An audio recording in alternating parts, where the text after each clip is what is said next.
Assalamualaikum warahmatullahi wabarakatuh. Innal hamdalillah nahmaduhu wa nasta'inuhu wa nastaghfiruhu wa nastahdihi wa natubu ilaihi wa na'udzu billahi min syururi anfusina wa sayyiati a'malina. May yahdihillahu fala mudhillalah wa may yudlil fala hadiyalah. Asyhadu an la ilaha illallah wahdah la syarikalah wa asyhadu anna Muhammadan abduhu wa rasuluhu sallallahu alaihi wasallam wa ala alihi wa ashabihi ajma'in wa man tabi'ahum bi ihsanin ila yaumiddin. Ya ayyuhalladzina amanu taqullaha wa qulu qawlan sadida yuslih lakum a'malakum wa yaghfir lakum dhunubakum wa may yuti'illaha wa rasulahu faqad faza fawzan 'azima. Amma ba'du, fa inna asdaqal hadisi kitabullah wa khairal hadi hadi Muhammadin sallallahu alaihi wasallam wa syarrul umuri muhdatsatuha wa kullu muhdatsatin bid'ah wa kullu bid'atin dhalalah wa kullu dhalalatin finnar. Ummahat fillah,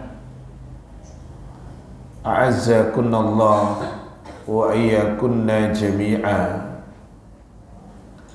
Semoga Allah memberikan izzah kemuliaan kepada para tamu Allah semuanya, ummahat yang hadir di rumah Allah Al-Mutmainnah.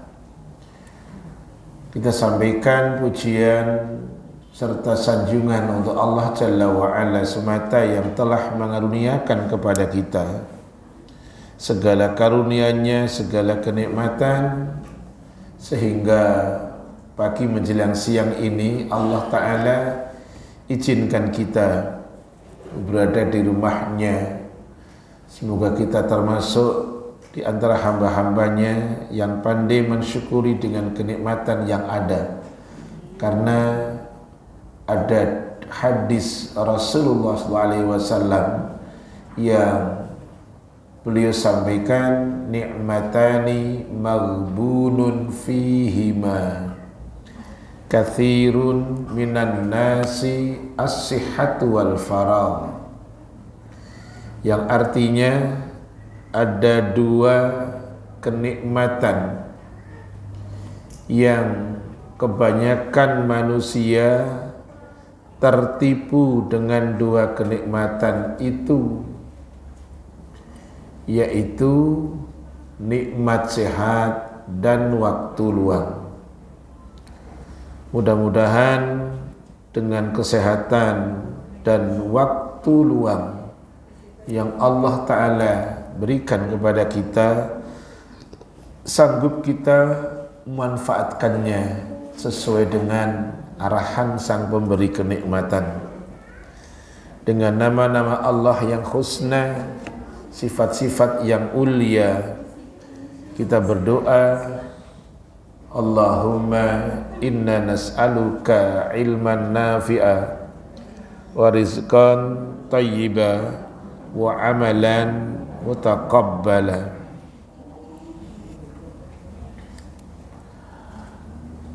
Kami mohon kepada Engkau ya Allah ilmu yang manfaat, rezeki yang baik, dan amal ibadah yang kami lakukan diterima. Kita akan melanjutkan kaji kita dari hadis kitab Al-Adabul Mufrad nomor hadis 29. Silakan yang punya untuk dibuka.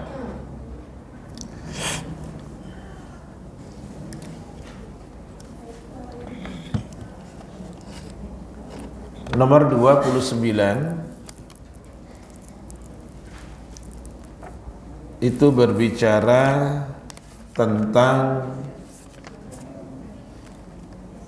tema babu ukubati ukukil walidain. Babnya adalah hukuman bagi mereka yang al-uquq, dari kata akun bentuk tunggalnya, uququn bentuk jamak. Jadi hukuman bagi mereka yang durhaka kepada kedua orang tuanya.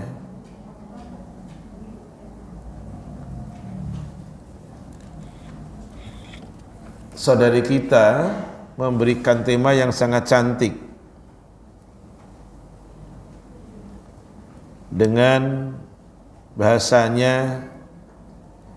Beliau mengatakan, membuat kata gini, jangan sia-siakan setiap kesempatan. Insyaallah tuh. Yuk. Bismillah.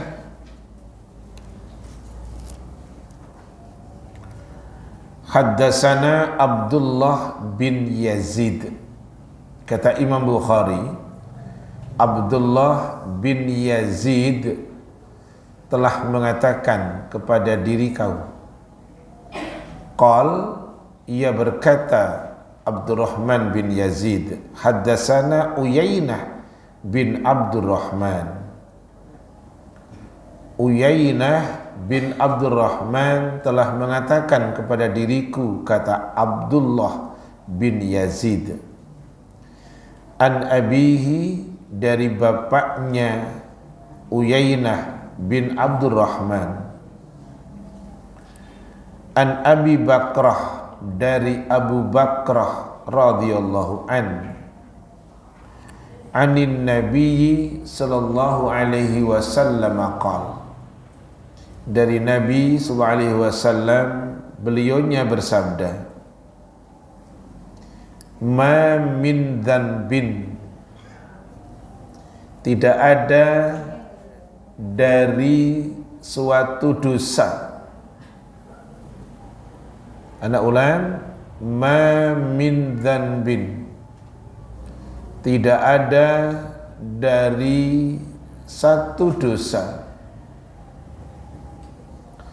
ajdaru, yang lebih layak, lebih pantas,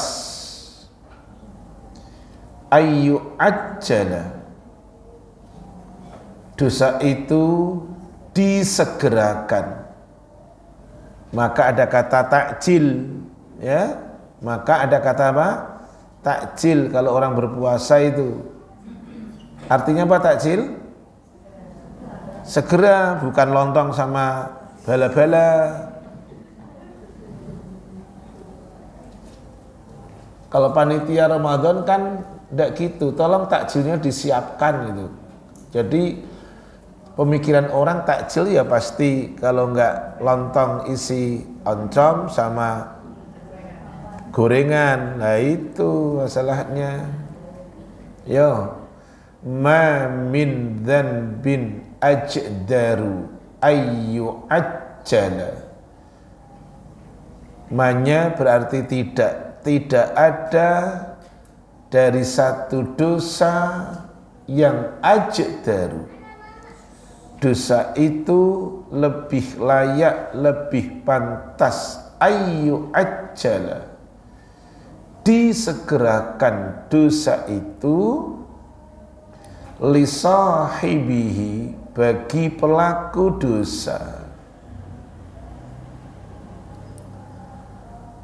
koma ma'a ma yudakhiru, selain itu dosa itu juga akan tersimpan, lahu, bagi pelaku dosa. Kalau disegerakan berarti di dunia, bukan nanti di akhirat. Apa itu? yaitu minal bagyi, sikap melampaui batas. Al-baghyu, sikap melampaui batas, berlaku sewenang-wenang.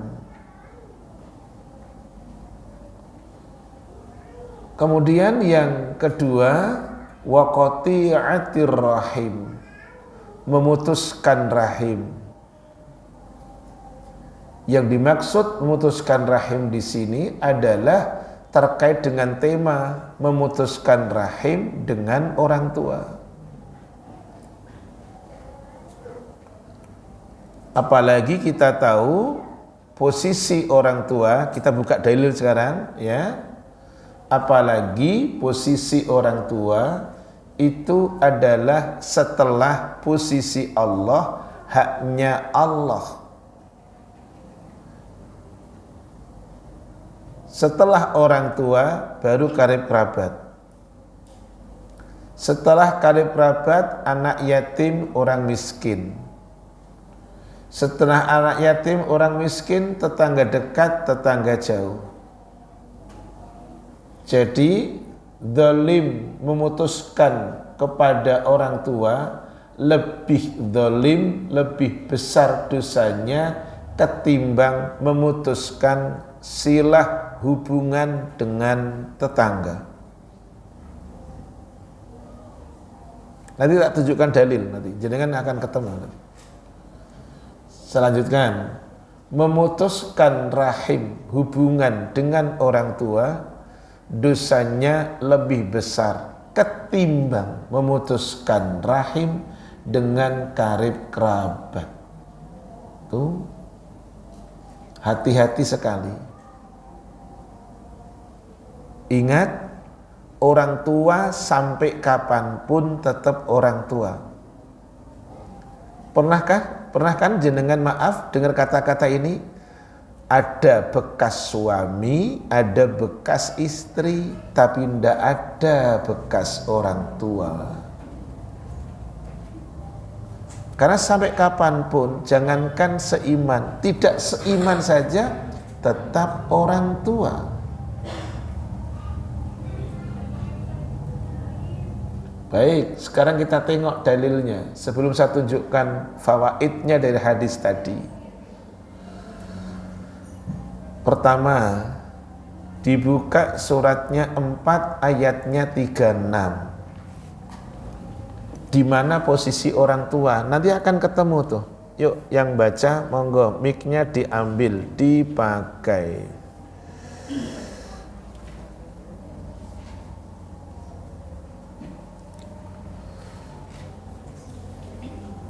Suratnya 4, ayatnya berapa?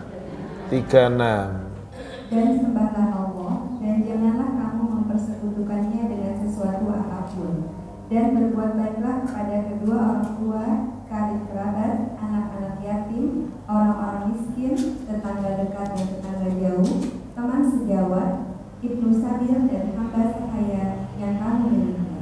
Sungguh Allah tidak menyukai orang-orang yang sombong dan merendahkan diri. Dah, sekarang kata sombong kita angkat kepada awal. Tidak boleh sombong sama Allah. Sekarang kita ganti, tidak boleh memutuskan rahim, tidak boleh memutuskan hubungan dengan Allah. Dosanya lebih besar ketimbang dengan orang tua, dengan karib kerabat. Dosa paling besar ketika memutus hubungan dengan Allah. Saya tidak mengatakan rahim, untuk Allah tidak boleh. Setelah Allah dalam ayat tadi, kedua orang tua. Paham ya? Setelah orang tua, baru karib kerabat. Lah ini yang perlu ummahat dudukkan secara proporsional.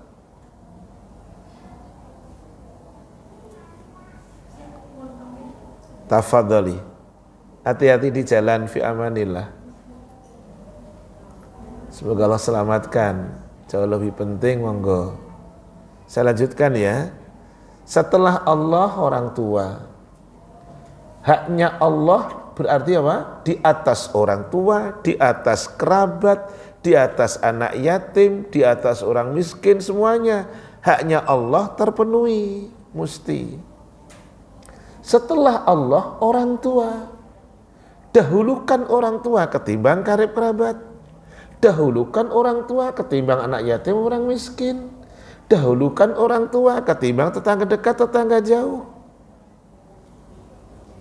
Berarti berlaku zalim kepada orang tua lebih besar dosanya ketimbang maaf dengan karib kerabat, anak yatim, orang miskin. Ingat tadi dalilnya, hadisnya tadi yang dia dibaca, yang saya baca. Dosa itu membawa petaka di dunia. Disegerakan, bukan hanya nanti. Tadi kan ma'ama yudakhirulah, tidak hanya disegerakan, tersimpan nanti di akhirat. Ini tidak, disegerakan di dunia. Kenapa tadi? Dua tadi, al-baghyu dan qati'atur rahim. Bersikap melampaui batas kepada maaf orang tua dan memutuskan rahim dengan orang tua. Nah, sekarang saya tunjukkan tadi, saya mengatakan tidak ada bekas orang tua. Yang ada mantan suami, mantan istri. Tidak ada mantan anak. Tidak ada kan? Baik. Makanya bahasa ayat mengatakan, yuk semuanya yang pada minum, kata Allah, ini bagus jenengan di sini dikasih air minum hebat loh. Saya dapat juga loh. Yang minum biar punya nilai pahala, minumnya pakai tangan kanan, ya, biar punya nilai pahala. Ustadz ngaji ngurusi minum, saya di atas jadi tahu mana yang minum mana enggak. Dulu kan saya di atas jadi ngerti mana yang sedang minum, mana yang enggak. Dan saya enggak nunjuk satu persatu, enggak, umum aja. Pokoknya biar punya nilai, biar punya pahala. Makanya pakailah tuntunan dia sang teladan. Ya lanjut. Saya akan tunjukkan dalil ayat tentang orang tua yang tidak seiman. Tuh. Orang tua tidak seiman. Bayangkan. Ya. Suratnya tolong dibaca. Suratnya 31 ayatnya 15.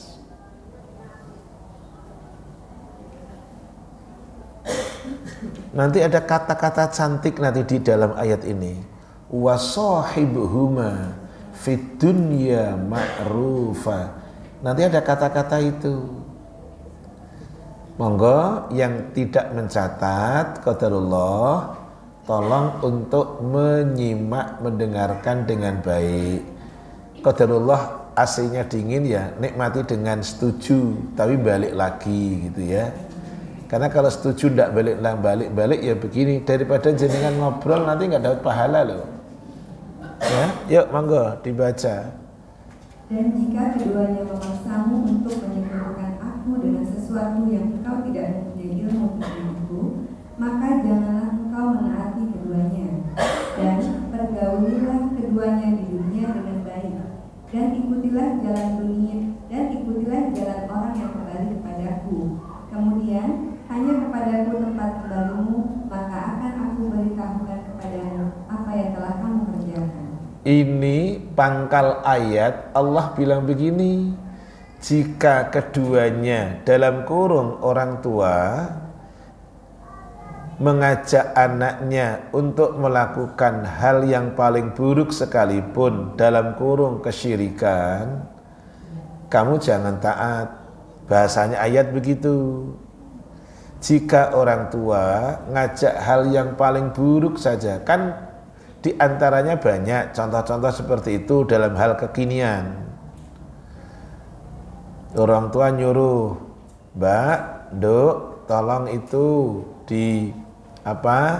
dipasang di atas pintu nanti buat menyambut masmu, adikmu yang sudah mati, yang sudah meninggal, nanti biar datang ikut menikmati gitu umpamanya. Terjadi Ustadz, bagi masyarakat Jawa hal itu tidak aneh. Saya orang Jawa masalahnya.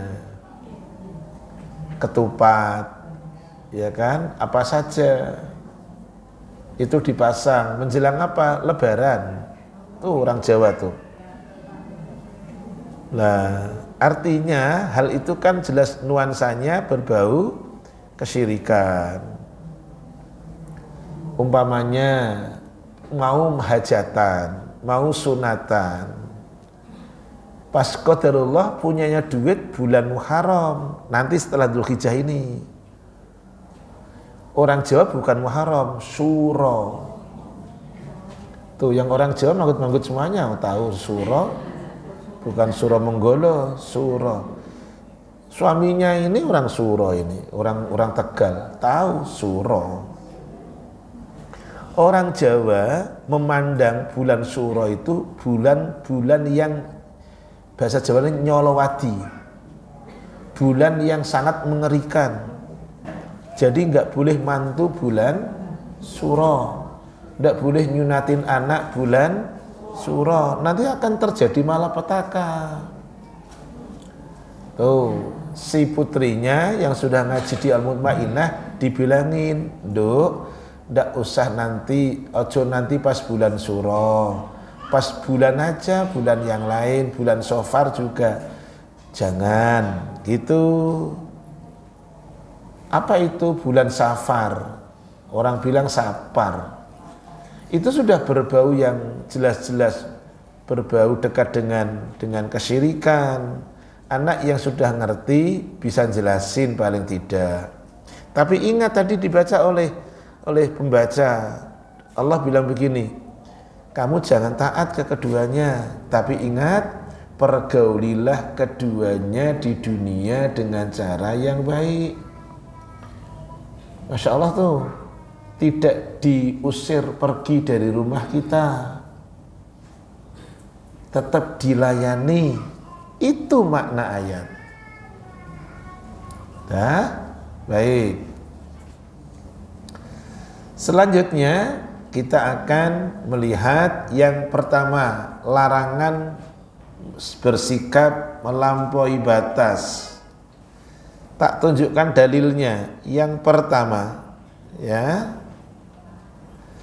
Al-Quran suratnya surat 7 ayatnya 33. Saya bacakan Arabnya, nanti akan ketemu kata al-baghyu. Ya, surat 7 Al-A'raf. A'udzu billahi minasyaitonir rajim. Qul innama harrama rabbiyal fawahisha ma dhahara minha wa ma batan wal ithma baru wal baghya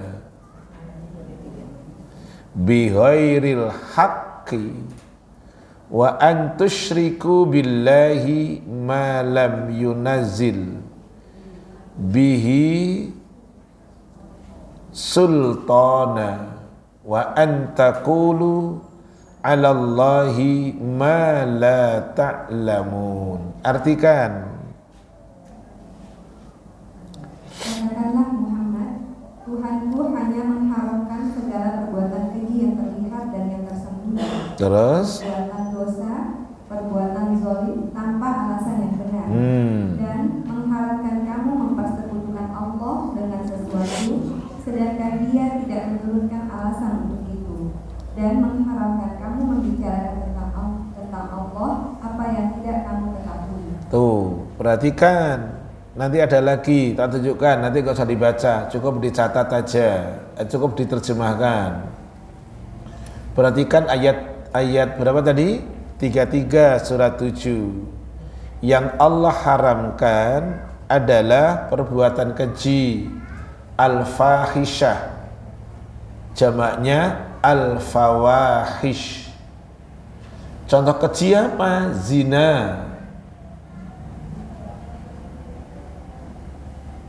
Dua, baik yang tampak maupun yang tersembunyi, tidak boleh. Satu tadi ya. Dua, perbuatan dosa, wal ithma.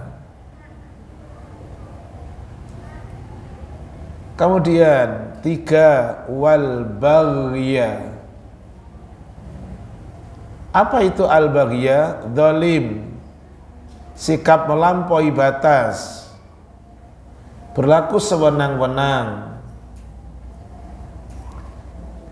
dengan cara yang tidak benar. Adakah cara benar? Ada. Contoh, walaupun pilihannya memaafkan jauh lebih baik. Orang didolimi orang, maka kemudian dia membalas dengan yang setimpal, itu boleh. Itu artinya benar. Tidak boleh, maaf, satu-satunya agama yang menghalalkan qisas Islam. Membunuh dibunuh, gigi dengan gigi,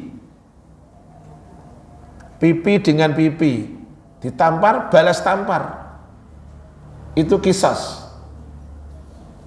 Luka dengan luka, setimpal. Baik, lanjut. Wa an tusyriku billahi ma lam yunazzil bihi sultana. Tidak boleh menyekutukan Allah, itu haram. Termasuk terakhir, hati-hati para ummahat ketika belajar atau menyampaikan. Wa an taqulu 'alallahi ma la ta'lamun. Tidak boleh ngomong soal agama yang kamu sebenarnya tidak ngerti soal agama. Berbicara atas nama Allah, sesuatu yang kamu tidak ngerti sebenarnya tentang perkara agama itu. Menyampaikan dalil tidak ngerti dalilnya, menyampaikan agama tidak ngerti narasi agama, dilarang dalam Islam. Nah, surat 7 ayatnya 33. Ada salah satu kata al-baghyu, sikap zalim, sikap berlaku sewenang-wenang, sikap melampaui batas. Ingat tadi ada terjemahnya kata zalim tadi oleh saudari kita tadi yang solehah karena Allah. Tadi dibaca al-baghyu zalim. Oke ya, satu lagi dalilnya ada kata al-baghyu. Suratnya 16, ayatnya 90, surat An-Nahl, surat lebah. Monggo. Apa? Tadi surat 7:33, sekarang surat 16 ayatnya 90. Sesungguhnya, yuk. Sesungguhnya Allah menyuruh kamu berlaku adil dan berbuat kebajikan, memberi bantuan kepada sahabat, dan Dia melarang melakukan perbuatan keji, kemungkaran dan permusuhan. Dia memberi pengajaran kepadamu agar kamu dapat mengambil pelajaran. Sekran. Di dalam ayat 90 kata al-baghyu diartikan permusuhan. Di surat 7 ayat 33 diartikan al-baghyu adalah sikap zalim, melampaui batas. Itu haram semuanya.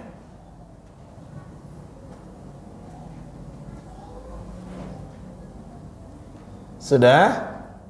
Tak tunjukkan sekarang.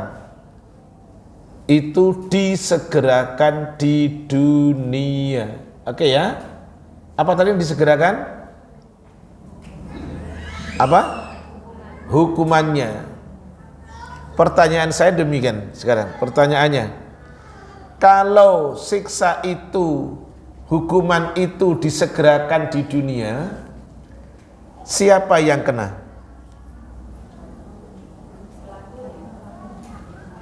Saya lihat muka jenengan walaupun pakai cadar, saya tahu itu takut salah jawabnya. Bener, jenengan itu walaupun pakai niqab itu loh, saya ngerti jenengan, tatapan jenengan itu tatapan yang takut salah jawabnya. Jadi mau tak kasih jilbab juga nggak jadi.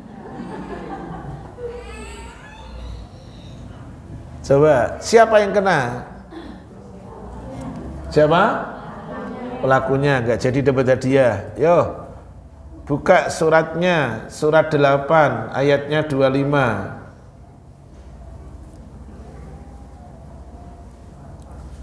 Surat 8 ayatnya 25.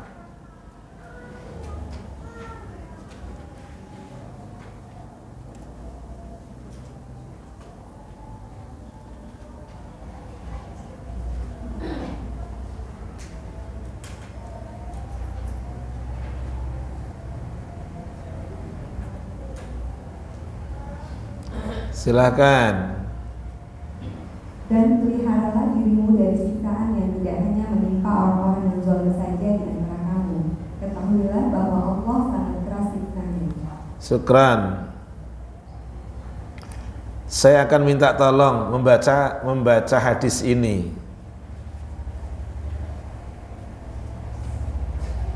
Dah, yuk ukhti maju ke sini. Nih, minta tolong dibacakan. Dah, saya maju aja. Ini, Bapak aman. Tolong dibaca terjemahannya dari telah menceritakan kepada kami sampai akhir ini ya. Ya, yuk.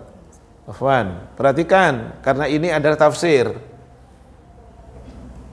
Telah menceritakan Pelan-pelan ya. Ini naiknya naik kereta bukan was, naik kereta diesel. Yo, pelan-pelan. telah menceritakan kepada kami Ahmad bin Hajjaj, telah menceritakan kepada kami Abdullah yakni Ibnu Mubarak, telah menceritakan kepada kami Sa'id ibnu Abu Sulaiman.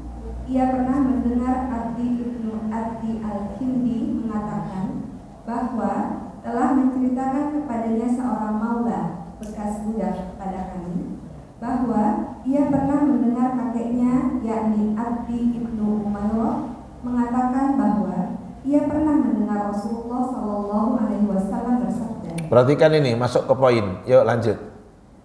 Sesungguhnya Allah Subhanahu Wa Taala tidak akan menyiksa kalangan umum karena perbuatan yang dilakukan oleh kalangan khusus sebelum kalangan umum melihat di hadapan mereka perbuatan mungkar. Perhatikan ya, Allah tidak akan mengadab kalangan umum karena perbuatan seseorang dalam urung khusus. Lanjut. Sedangkan mereka mampu mencegahnya. Mereka orang umum mampu untuk mencegahnya. Lanjut. Lalu mereka tidak mencegahnya. Lalu mereka umum melihat yang orang khusus tadi melakukan hal yang tidak baik, yang umum cicing. Tuh udah aku pakai bahasa orang saya itu. Saya ulang. Allah tidak akan mengadab umum karena perbuatan orang khusus, melainkan dikarenakan mereka orang umum tadi melihat perbuatan orang khusus tertentu, tapi mereka orang umum tadi, masyarakat tadi cicing, diam, tidak mau ngapa-ngapain, yang penting selamat. Lanjut. Apabila mereka melakukan hal tersebut, yakni diam saja melihat perkara mungkar dikerjakan di hadapan mereka, maka barulah Allah akan mengazab kalangan khusus yang terlibat dan kalangan umum yang menyaksikannya. Perhatikan, ini dalilnya.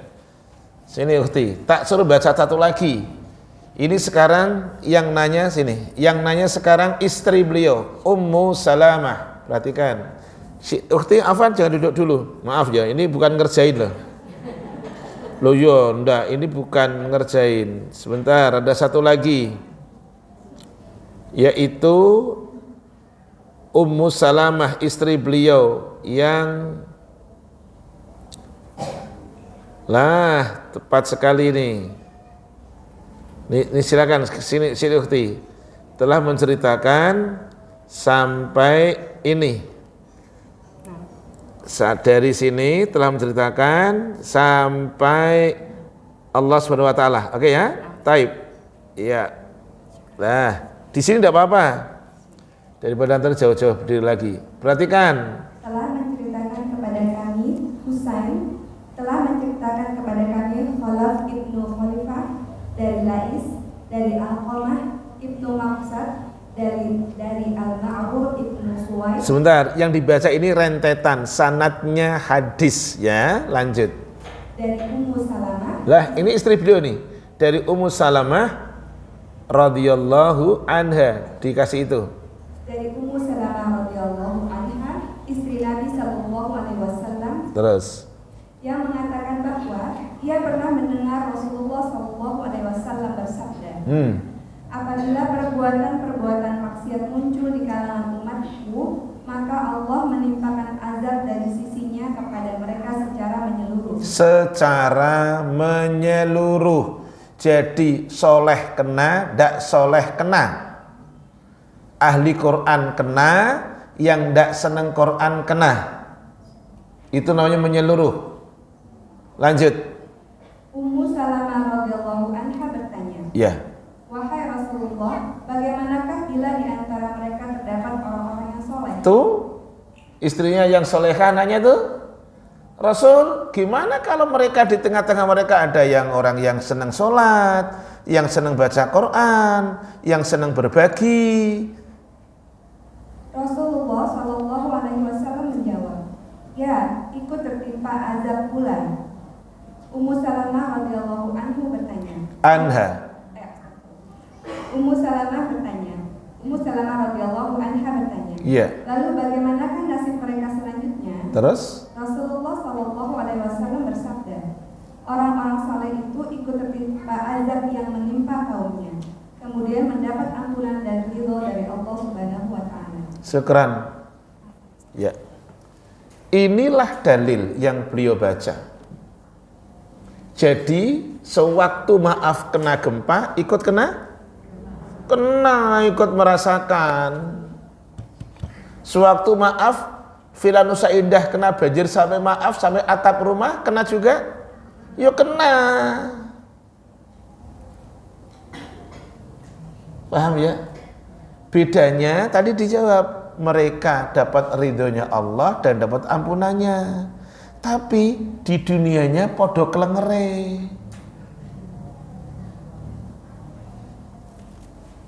Jadi ada bahasa begini kan jenengan, ingat kata-kata ini peribahasa, tidak ikut makan duriannya kena apanya? Oh nggak ada kata itu ya? Oh nangka ya, yang agak keren dikit gitu lah. Lah ya, tidak ikut makan nangkanya kena getahnya. Coba. Jadi sekarang dari pelajaran ini sebisa mungkin untuk tidak berlaku al-baghyu, sikap melampaui batas. Kenapa? Akibat kita yang berbuat, orang lain kena imbasnya. Dah, yuk sekarang fawaidnya yang punya kitab dibuka. Pertama, hadis tadi berbicara tentang itsbatu ta'jilil uqubati lil baghin wal qati'ina silaturrahim fit dunya wa ta'jiliha fil akhirah. Hadis tadi berbicara tentang penetapan akan disegerakannya al-uqubah, hukuman. Tuh, Masya Allah, disegerakan oleh Allah hukuman lil baghin, bagi orang-orang yang zalim, bagi orang-orang yang melampaui batas, bagi orang-orang yang berlaku sewenang-wenang, wal qati'ina silaturahim, dan orang-orang yang gemar memutuskan rahim. Termasuk ke siapa? Orang tua. Jenengan ingat tadi sudah dibaca oleh beliaunya, saudari kita tadi. Surat 31 tadi sudah dibaca. Ayatnya berapa tadi? 15. Kalau orang tua ngajak ndak benar, tugas anak itu ndak ikut. Tetapi tetap bisa bergaul dengan mereka berdua orang tua. Sampai kapanpun. Bahkan maaf, saya gunakan bahkan sampai nini sekalipun. Bahkan sampai maaf kondisinya mengkhawatirkan sekalipun. Tahu nini? Apa itu? Ojo ngono. Nini itu lebih nenek-nenek. Kalau bicara nini ini sudah jadi nenek. Ojo salah loh. Tuh, orang Jawa langsung nyamber buyut. Tuh.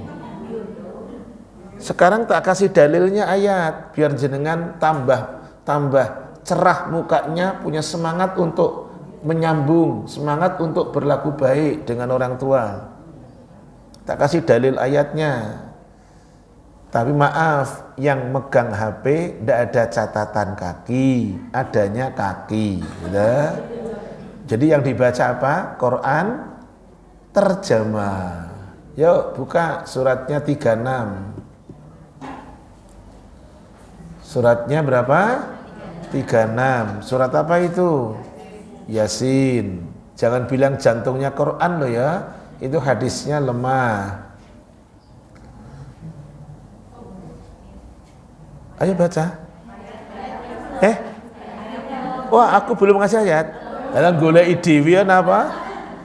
Ayatnya 68. Tolong pakai Quran terjemah depan. Nah, gitu. Alhamdulillah.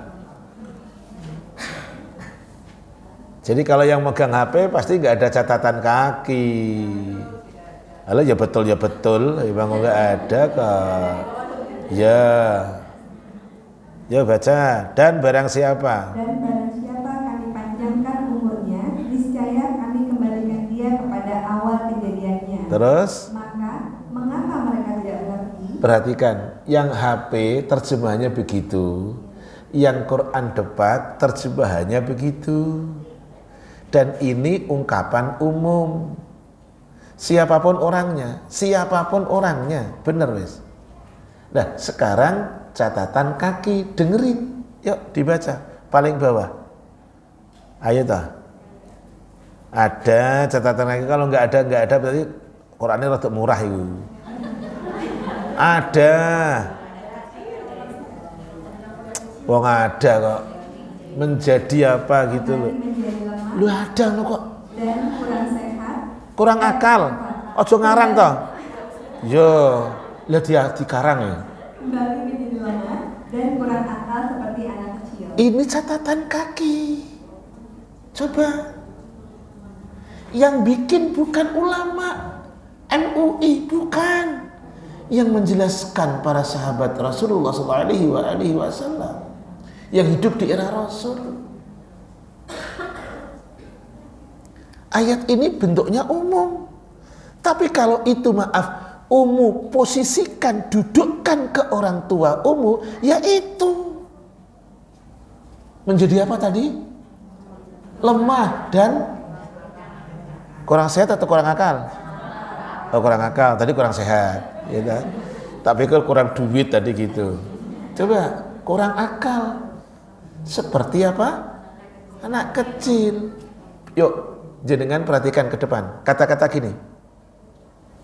Ada anak kecil, ada yang seperti anak kecil. Beda ya. Yang ini anak kecil. Yang ini seperti anak kecil.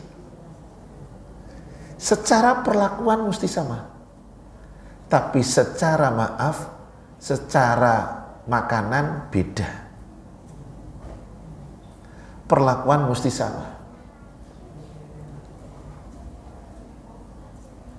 Anak kecil itu butuh baby walker. Tapi kan tidak mungkin yang seperti anak kecil dikasih baby walker, uang bukan baby. Hanya seperti baby, kan gitu masalahnya. Anak kecil butuh baby walker, tapi yang seperti anak kecil butuh kursi roda. Usah manggut jenengan, mau manggut, mau geleng-geleng seperti itu benar jenengan. Rasakan itu sekarang. Anak kecil itu butuh pampers. Ukurannya bisa M, bisa L, bisa XL. Tapi harga murah loh. Kalau yang seperti anak kecil, maaf, karena saya beli sekarang. Yang seperti anak kecil, ukuran L, kalau untuk livery, itu harga di atas 60. L isinya 7. L itu bukan 6 aja ngono. Kecuali yang mereknya Certainty itu. Saya hafal karena saya beli. Dipakai untuk berapa hari? Cuma 2 hari. Habis itu beli lagi. Untuk siapa? Anak kecil? Enggak. Untuk yang siapa? Seperti anak kecil.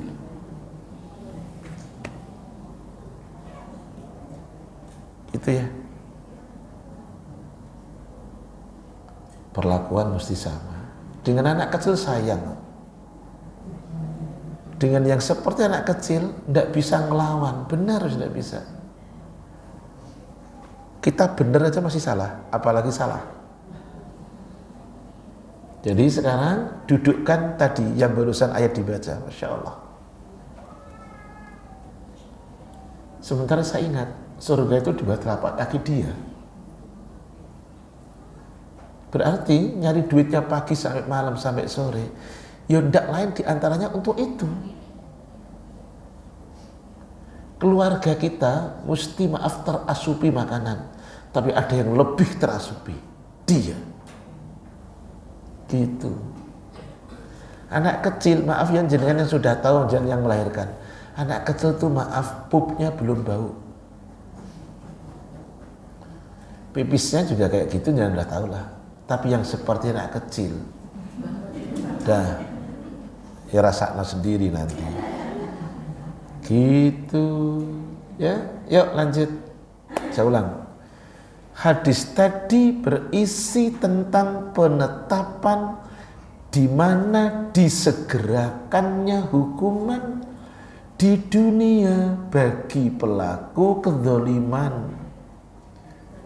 bagi pelaku pemutus hubungan, dalam kurung wabil khusus dengan kedua orang tua, dan itu takjiluha fil akhirah, itu disegerakan sebelum nanti di akhirat kita mendapatkan hukuman pula. Tuh, disegerakan di dunia. Tadi, maaf, tafsir tadi yang dibaca oleh saudari kita tadi, itu tafsir surat 8, ayatnya 25 tadi. Istrinya Rasul yang namanya Ummu Salamah radhiyallahu anha nanya, Rasul, bagaimana kalau di tengah-tengah mereka itu ada orang-orang yang solih? Kata Rasul, ya kena juga. Lalu bagaimana Rasul keadaannya? Rasulullah SAW menjawab, mereka dapat ridhonya Allah karena mereka soleh. Mereka dapat ampunannya Allah karena soleh. Baik, yuk lanjut. Yang kedua, tahrimul khuruji an ta'atil imam.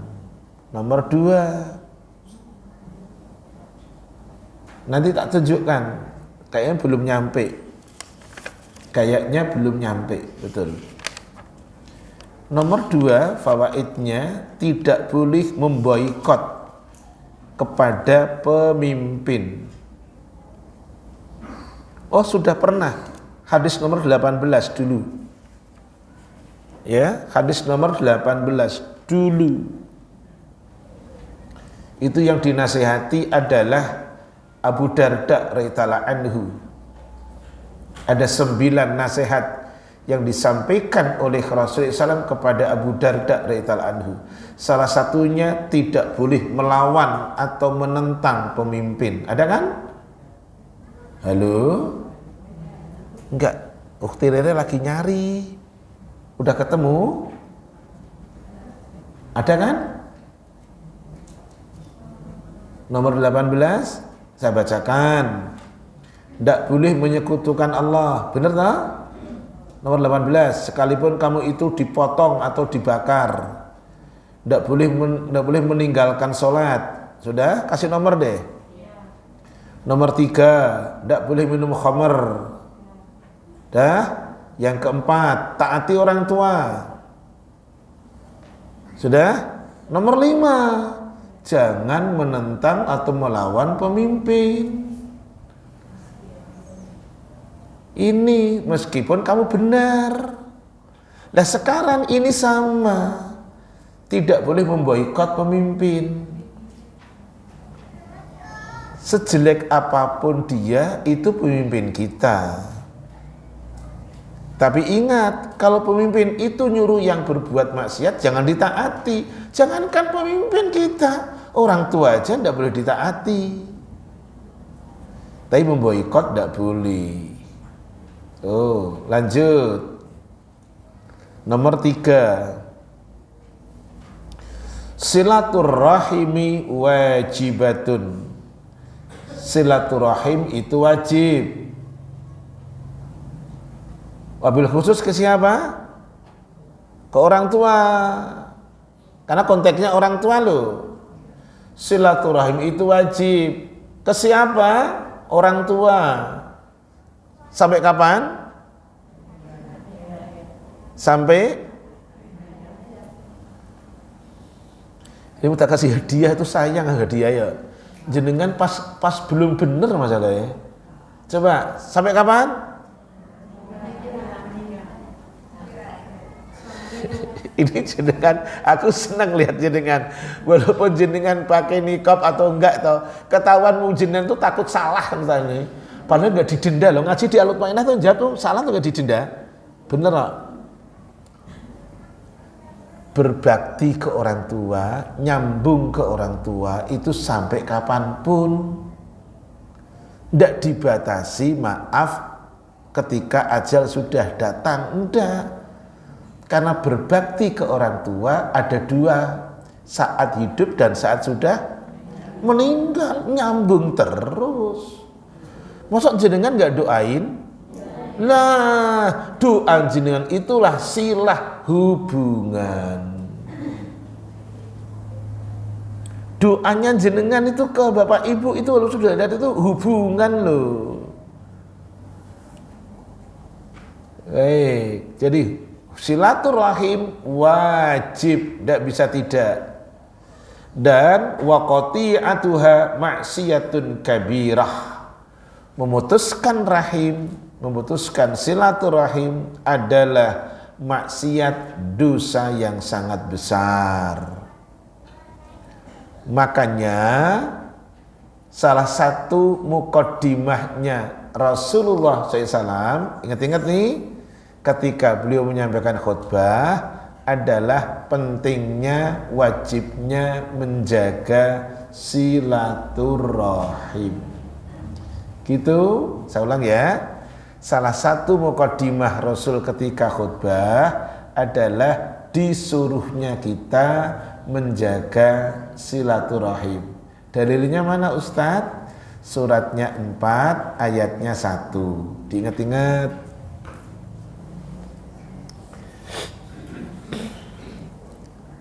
Tadi jenengan ada yang minum, saya tak minum, izinkan aku minum, minumlah.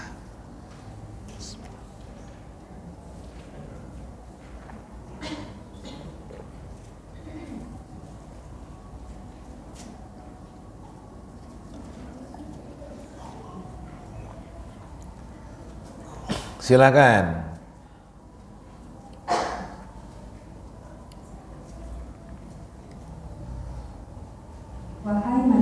Ya. Bertakwalah kepada Tuhanmu yang telah menciptakan kamu dari diri yang satu, Adam, dan Allah menciptakan pasangannya Hawa dari dirinya, dan dari keduanya Allah memperkembangbiakkan laki-laki dan perempuan yang banyak. Bertakwalah kepada Allah dengan namanya kamu saling meminta, dan peliharalah hubungan kekeluargaan.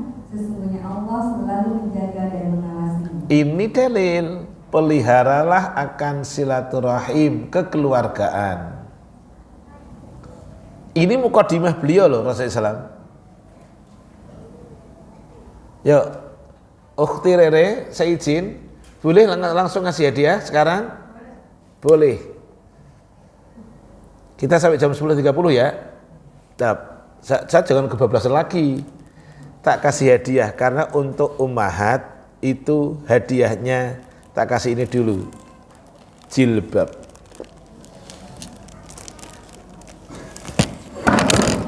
Enggak apa-apa, innalillah. Dah. Yuk, pertanyaan saya, ketika Rasulullah SAW khutbah, apa saja ayat yang menjadi muqaddimah beliau? Bisa tunjuk tangan. Ya, silakan. 1. Terus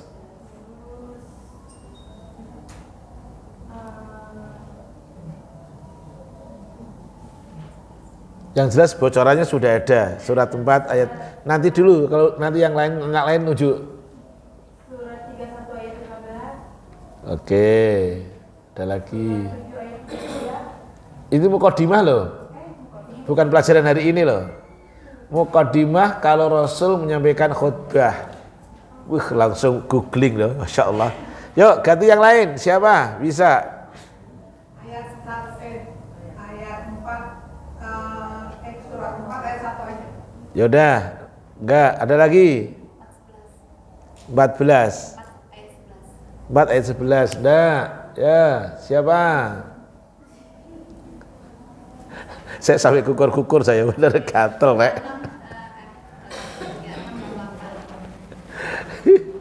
Ini mukadimah beliau loh, bukan ceramah saya loh.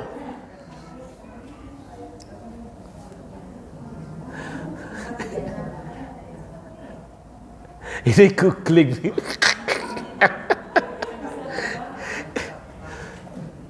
Gini, saya tuh ingat kemarin putri saya. Ya Allah, ada AI, ada.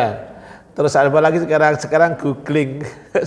Jadi kajian jenengan tuh dengan Google lah. Oh nyatet, iya. Ya. Surat apa? Yuk, tunjuk tangan. Enggak. Oke. Jangan takut salah, jenengan senderan ke tembok cuma disalah. Jangan takut salah. Bisa jawaban apa-apa. Ayo toh. Dah batal, tak kasih, ingat-ingat catat ya. Muqaddimah beliau ketika khutbah 1 surat 3 ayat 102. Terus 2 surat 4 ayat 1.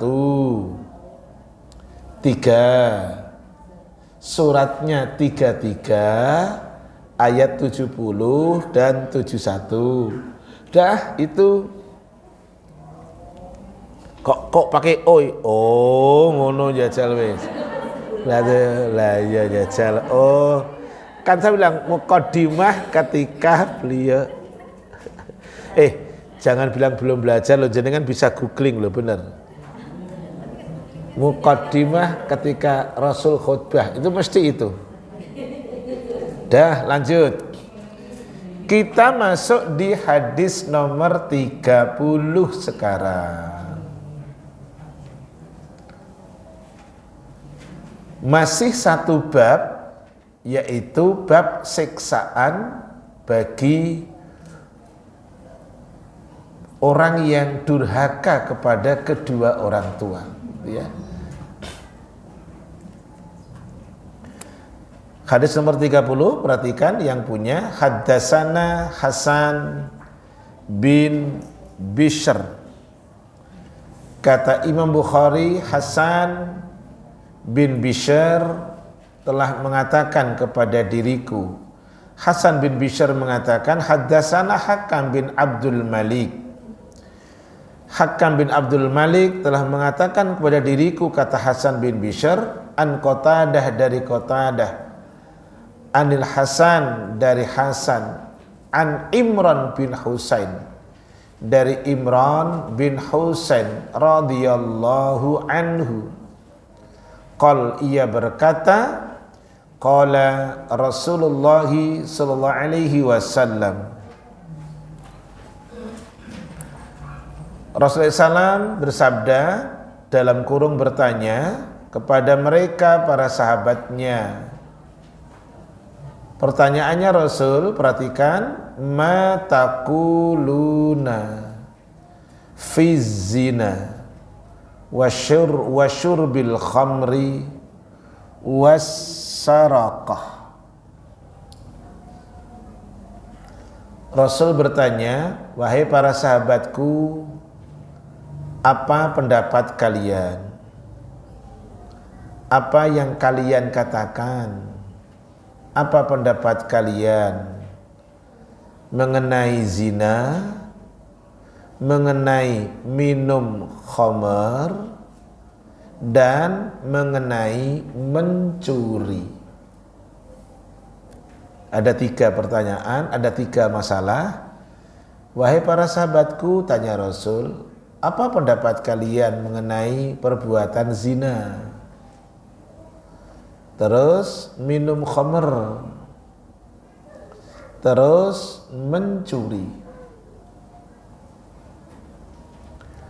Kulna, mereka para sahabat menjawab, Allahu wa rasuluhu a'lam. Allah dan Rasulnya yang lebih tahu. Inilah yang disampaikan oleh mereka para sahabat. Kemudian adalah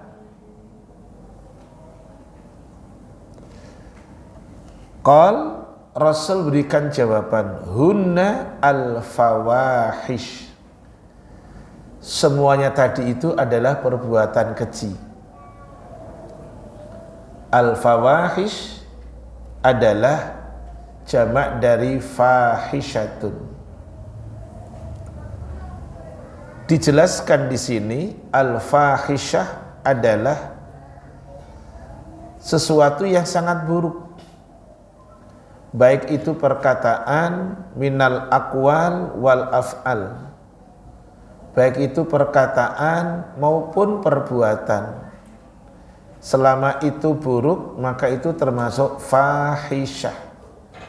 Berarti omongan bisa termasuk fahishah, perbuatan bisa termasuk fahishah. Taib. Kata Rasulullah SAW, wa fihinna al-uqubah. Di dalam zina, di dalam minum khamr, di dalam mencuri ada al-uqubah, ada hukuman. Untuk siapa? Untuk pelakunya. Tapi ingat ya jenengan ya, tadi surat berapa tadi yang dibaca terkait maaf Ummu Salamah radhiyallahu anha nanya, surat berapa tadi? Yang hukuman tidak hanya diberikan kepada, tidak hanya akan dirasakan oleh orang yang zalim. Surat 8 ayatnya 25. Itu wa fihinna al-uqubah, pada pelaku mereka orang yang zalim tadi, baik itu zina, minum khamr maupun mencuri, ada al-uqubah. Sebelum saya lanjutkan, mari sekarang kita menengok keluar sejenak pikiran kita. Tiga-tiganya ini ada saat ini. Zina, yang maaf bukan terselubung, terang-terangan. Zina yang terang-terangan. Saya pernah diundang ngisi di daerah Jati Bening. Qadarullah, hotel bermartabat ini penuh. Saya tunjukkan ya, hotel bermartabat itu adalah ada di Jalan Ratna. Tuh. Ukhti Rere langsung nyenggol konconi. Kenapa itu hotel bermartabat? Karena di situ yang pernah nginep diantaranya ada ustadz yang namanya Ustadz Syafiq pernah. Ustadz siapa? Sofian pernah, Ustadz Sofian Baswedan. Terus yang dari Papua siapa? Bukan dari Papua, Makassar beliaunya ya. Istri yang Makassar ya. Ustadz Doktor siapa namanya? Bukan yang bisanan dengan Pak Dokter Kerawang itu loh. Siapa namanya? Itu kan kalau diingat-ingat gini saya jadi lupa. Yang suka ngisi di Roja tuh Ustadz siapa namanya? Bukan dokter Syafiq. Ustadz Firanda. Ustadz Firanda, karena saya nginep di sana itu sudah langsung di absen. Pak Ustadz yang sudah nginep di sini ini. Nah, saya nginep dengan istri di situ di hotel bermartabat. Untuk bisa menginap berarti maaf harus ada buku nikah.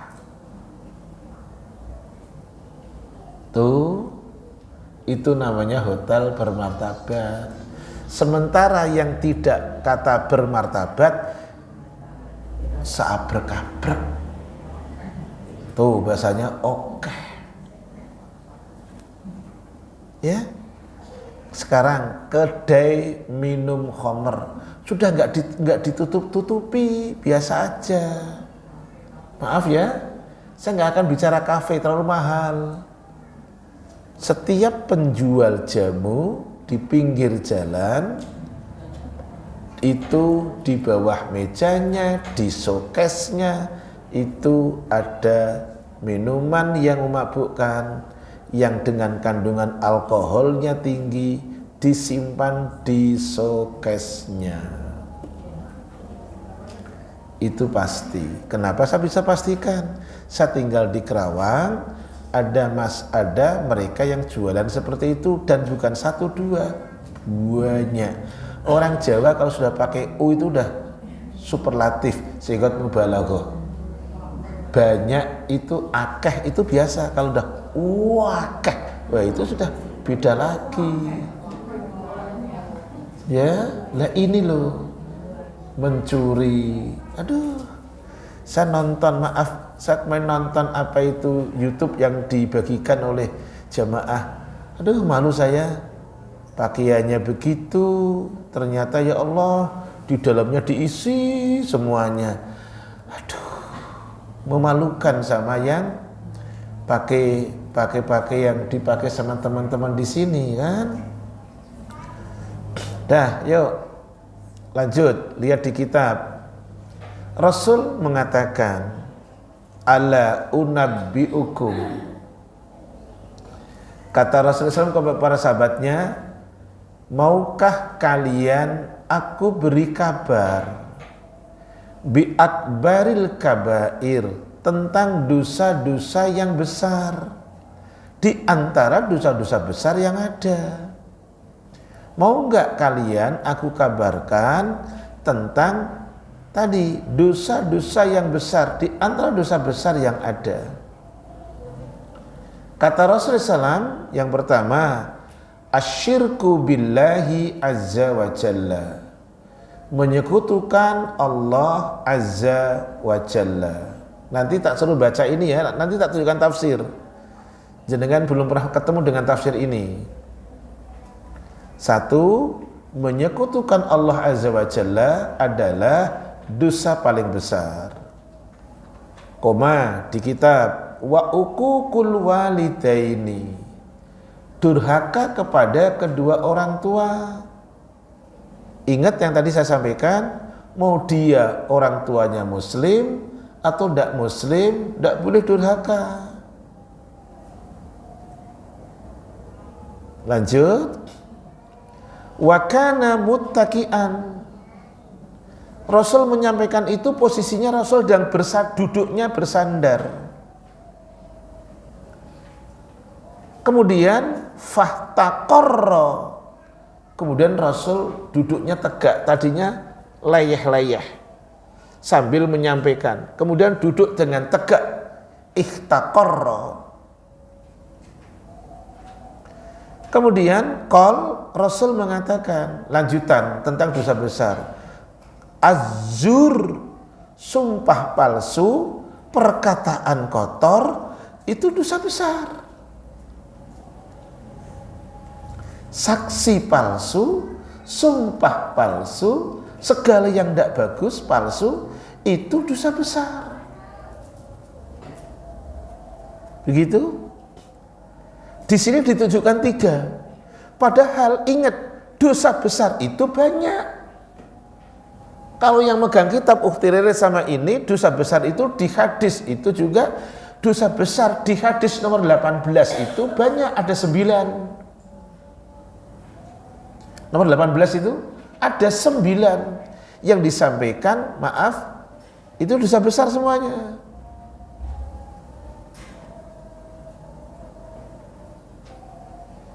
Dah, sekarang kita lihat. Pertama, menyekutukan Allah. Enggak. Dosa besar.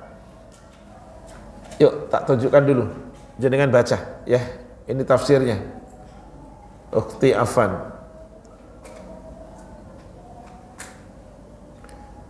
Umur diberikan penjelasan cantik dengan kata-kata seperti ini. Monggo. Duduk dulu. Nah, Anda tunjukkan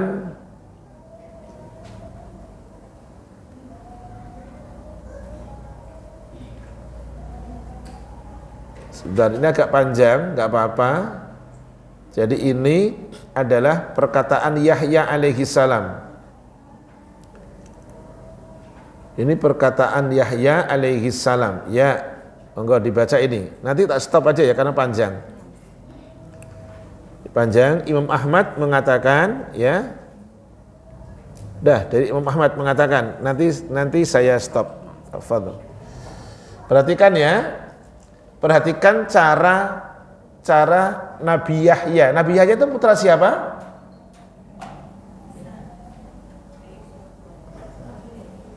Jenengan mulutnya, jangan takut salah. Nabi Zakaria. Yuk, monggo dibaca. Imam Ahmad mengatakan, perhatikan. telah menceritakan kepada kami Affan, telah menceritakan kepada kami Abu Khalaf, yaitu Musa ibnu Khalaf, beliau termasuk wali Abdal, telah menceritakan kepada kami Yahya ibnu Abu Kasir, dari Zaid ibnu Salam, dari kakeknya Mansur dan dari Al-Haris al-Asy'ari, bahwa Nabi SAW pernah bersabda, sesungguhnya Allah Subhanahu wa taala memerintahkan kepada Yahya bin Zakaria alaihissalam, alaihimas salatu wassalam.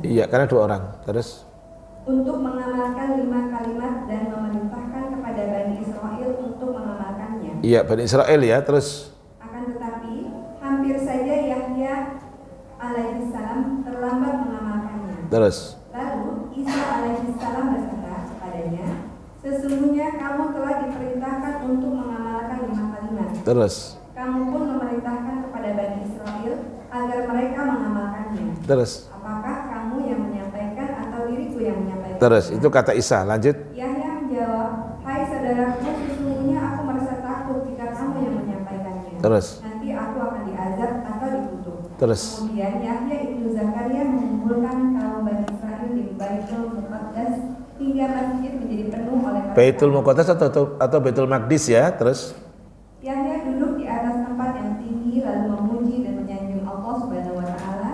Kemudian ia mengatakan, sesungguhnya Allah telah memerintahkan kepadaku untuk mengamalkan 5 kalimat.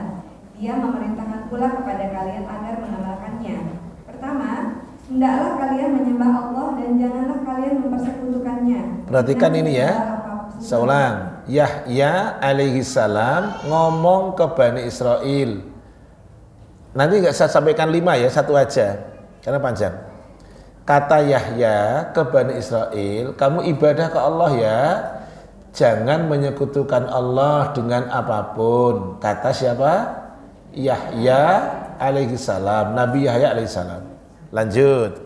Karena sesungguhnya perumpamaan orang yang menyekutukan Allah. Nah ini nih, perumpamaan orang yang menyekutukan Allah. Seperti lanjut.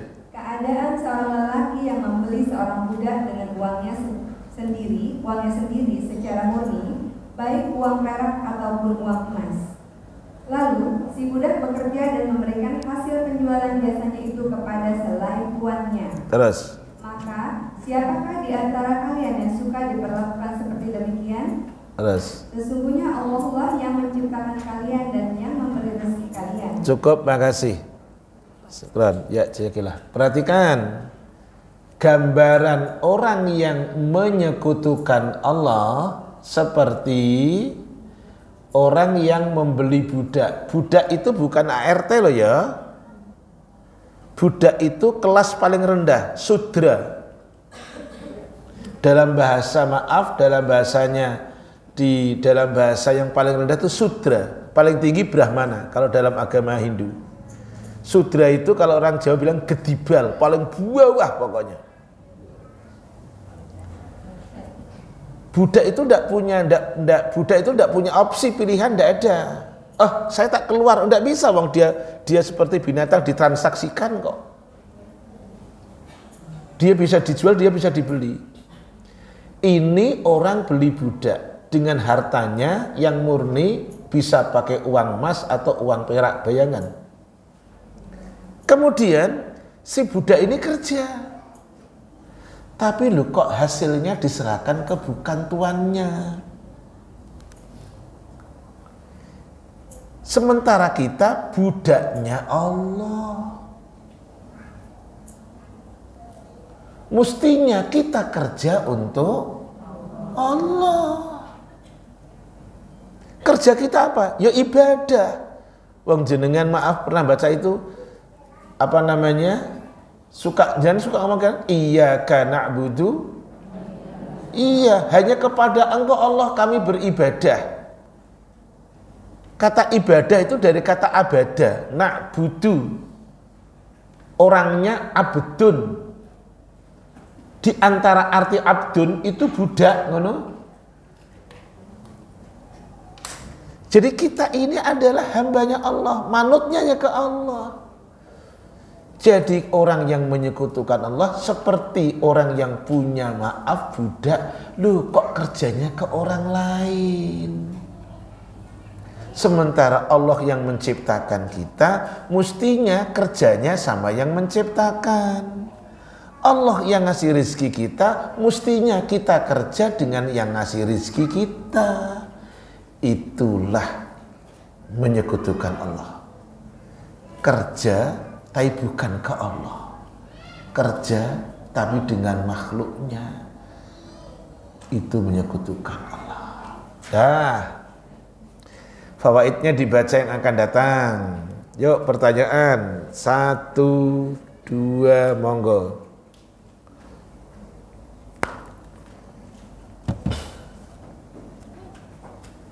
Ada pertanyaan?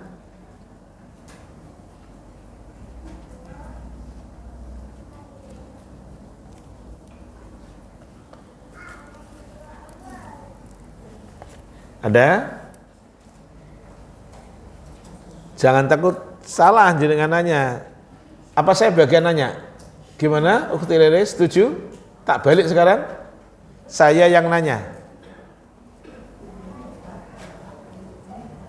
Coba kalau nggak ada tanya, setujukah kalau saya yang nanya? Oh ini nanya, ya udah, loh Boleh nih. dijelaskan Ustaz batas tali silaturahmi itu kerabat sampai ke mana? Baik, makasih. Ingat-ingat, kayaknya sudah pernah saya sampaikan. Waalaikumsalam. Yang dinamakan kerabat itu seseorang yang berjumpa pada sampai jalur keempat. Saya pakai jari. A anaknya B, B anaknya C, C anaknya D, D anaknya E. Seluruh keturunannya E dan istrinya kerabatnya A. Diulang ya. A anaknya B. Berarti B bapaknya A. Oke ya, ingat-ingat. Kemudian B punya bapak C. Berarti C mbahnya A. Ingat-ingat aja. C anaknya D. D berarti apa? Buyutnya A. D anaknya E. E berarti canggahnya A. Ini urutan. Dan ini kata Fadilatul Syekh Muhammad bin Shalih Al-Utsaimin rahimahullahu ta'ala. Jadi kalau saya pakai nama sekarang, Muhammad putranya Abdullah, Abdullah putranya Ali, mamanya Ali putranya Sulaiman, Sulaiman putranya Khalid. Seluruh keturunannya Khalid, kerabatnya Muhammad. Ingat-ingat itu. Orang Arab kuat dalam pernasaban. Orang Arab kuat dalam hal pernasaban. Lah kita mestinya itu, kita ini mentoknya dimbah. Dimbah saja belum tentu maksimal loh. Terkadang kita lupa, Pak, anak imbah itu siapa ya Pak ya? Bapak tuh tunggalnya berapa toh? Karena nggak pernah disambungkan. Maaf, jenengan bisa dibayangkan kalau satu nasab ini, satu kerabat ini kumpul di gedung pertemuan, maaf umpamanya Halim di Perdana Kusuma, acara pernikahan putranya jenengan, putri jenengan, sak kerabat datang gedung penuh tanpa ngundang orang lain itu. Kerabat itu bisa mewarisi atau tidak, kerabat itu bisa mahram atau tidak, tapi ketemu si A sampai jalur keempat, dah ngono. Paham? Coba angkut-angkut tok loh, praktekin loh. Dah, hadiahnya ambil. Yuk, ada lagi? Monggo. Ya ini, jangan milih hadiahnya.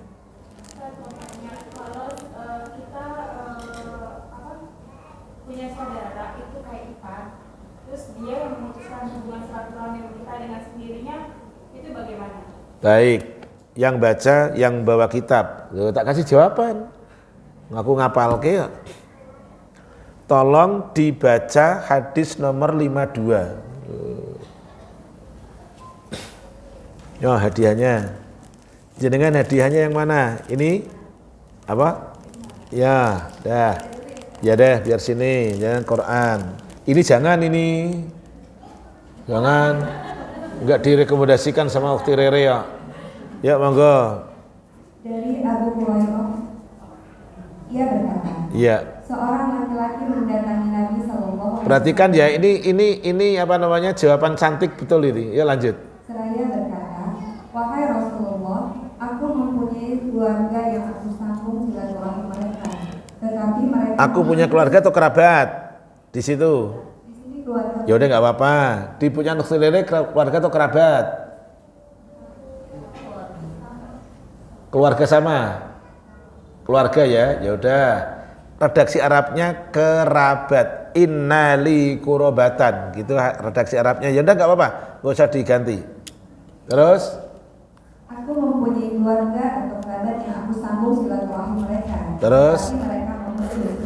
Aku berbuat baik kepada mereka, tetapi mereka berbuat buruk kepadaku. Terus? Mereka bersikap keras terhadapku, padahal aku bersikap sabar dan maaf terhadap mereka. Terus Rasulullah Shallallahu Alaihi Wasallam menjawab, kalau demikian halnya seperti yang engkau katakan, maka seolah-olah engkau memberi mereka makan bara api, dan Allah senantiasa menjadi penolongmu selama engkau tetap seperti itu.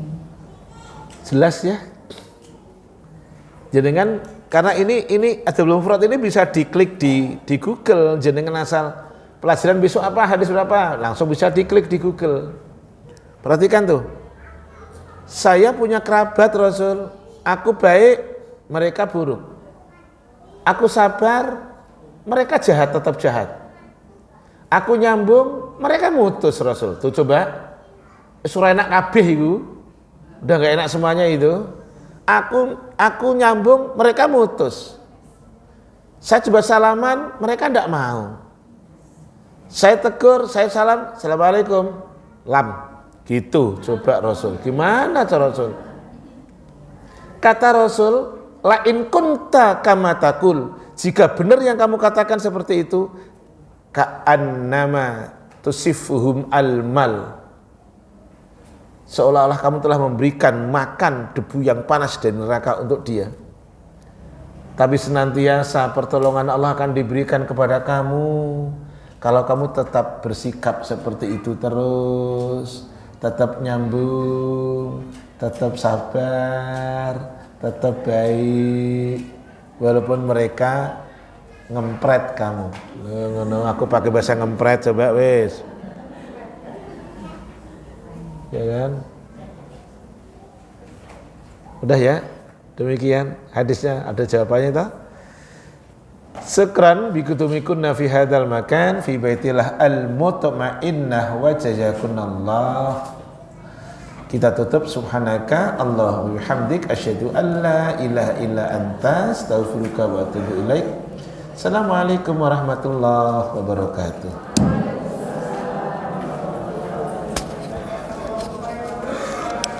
Wa